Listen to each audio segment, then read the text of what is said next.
അപ്പോൾ ഇന്ന് നമ്മൾ ഡ്രിങ്ക്സ് ഉണ്ടാക്കാൻ പോകുന്നത് ഇത് വെച്ചിട്ടാണ് കേട്ടോ, ബ്ലൂബെറീസ് വെച്ചിട്ടാണ്. അപ്പോൾ അതെല്ലാം നമ്മൾ വാഷ് ചെയ്തെടുത്തിട്ടുണ്ട്. അതിൽ കുറച്ചേ എടുക്കുന്നുള്ളൂ കേട്ടോ. എന്താ മിനിമിനാന്നിരിക്കുന്നുണ്ടപ്പോഴത്തേക്ക് എനിക്ക് കിരിയം കയറിയിട്ട് ഞാനിട്ട് പൊട്ടിച്ചതാണ് കേട്ടോ.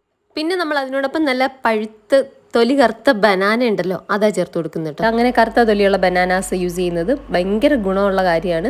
പ്രത്യേകിച്ച് ക്യാൻസറിനെയൊക്കെ പ്രിവെന്റ് ചെയ്യാൻ വേണ്ടിയിട്ട് നല്ലതാണെന്നാണ് പറയുന്നത്. ബനാനയിട്ട് ആവശ്യത്തിന് പഞ്ചസാരയും ചേർത്തിട്ട് നമ്മൾ അതിൻ്റെ കട്ട പാലും കൂടി ഇട്ടിട്ട് അടിച്ചെടുക്കുന്നുണ്ട് കേട്ടോ. ഇത്രയും തിക്നെസ്സിൽ കുടിക്കാൻ ഇഷ്ടമുള്ളവർക്ക് ഇങ്ങനെ തന്നെ കുടിക്കാൻ കേട്ടോ. പിള്ളേർക്കൊക്കെ ആണെങ്കിൽ കുറച്ച് വിപ്പിംഗ് ക്രീമും കൂടെ വെച്ച് കൊടുത്താൽ ഐസ്ക്രീം പോലെ അങ്ങ് കുടിച്ചോളും. പക്ഷെ അത് ഇഷ്ടമില്ലാത്തവർക്ക് കുറച്ചുകൂടെ പാല് ചേർത്തിട്ട് വീണ്ടും അടിച്ചിട്ട് കുടിക്കാം. അപ്പോൾ അതേ കളർ കുറച്ച് ചേഞ്ച് ആയിട്ടുണ്ട്, അതിൻ്റെ കൺസിസ്റ്റൻസി കുറച്ച് ചേഞ്ച് ആയിട്ടുണ്ട്.